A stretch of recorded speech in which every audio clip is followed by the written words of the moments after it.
ఇంత కాయర్ ఫీల్డ్లో ఇంత ప్రగతి రావడానికి ముఖ్యమైనటువంటి వ్యక్తి మంగం శ్రీనివాసరావు గారు.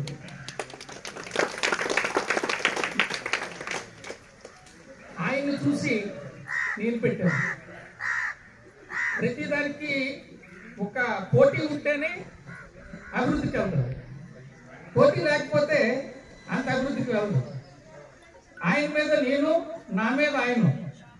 ఆయన ఈ ప్రొడక్ట్ తయారు చేశాడు, నేను చేయాలి, అతనికంటే బాగా చేయాలి. ఈ పట్టుదలతో, ఈ కాంపిటీషన్తో ఈ జిల్లాలో ఇందాక సార్ చెప్పారు 4వ స్థానానికి తీసుకొచ్చాం. నా దగ్గర ఒక 400 మంది పనిచేస్తున్నారు డిఫరెంట్ యూనిట్లో. ఆయన దగ్గర డిఫరెంట్ యూనిట్లో ఒక 400-500 మంది పనిచేస్తున్నారు. చింతపిల్లోనే కాదు, పక్క గ్రామాల్లో ఆయన పెట్టించినటువంటి యూనిట్లు.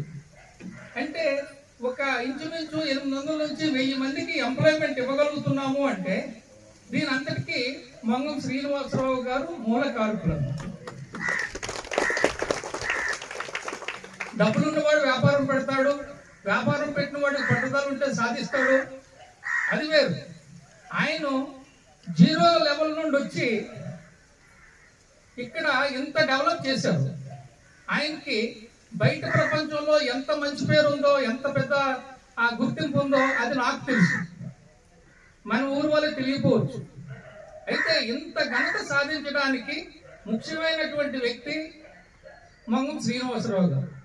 నిరంతరం కాయరు, ఈ కాయర్లో ఏం చేయాలి, ఎలా లాభాలు తేవాలి, ఎలా గుర్తింపు కంటే నేను చెప్పాల్సింది ఏం లేదు.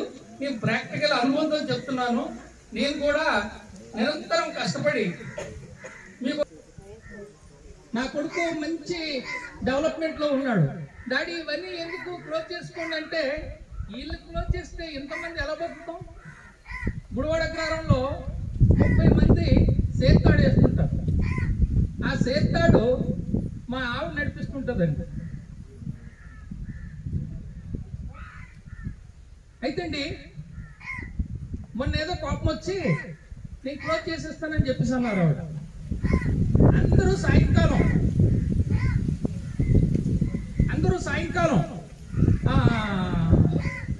పని కట్టేసి ఇంట్లోకి వచ్చి, అమ్మ మీరు పని ఆపిస్తే మేము ఎలా బతుకుతాం, మీరు పని ఆపకండి అమ్మా, మీకు అన్ని విధాలుగా సహకరిస్తాం, మీరు యూనిట్ మాత్రం నడిపించండి అమ్మా.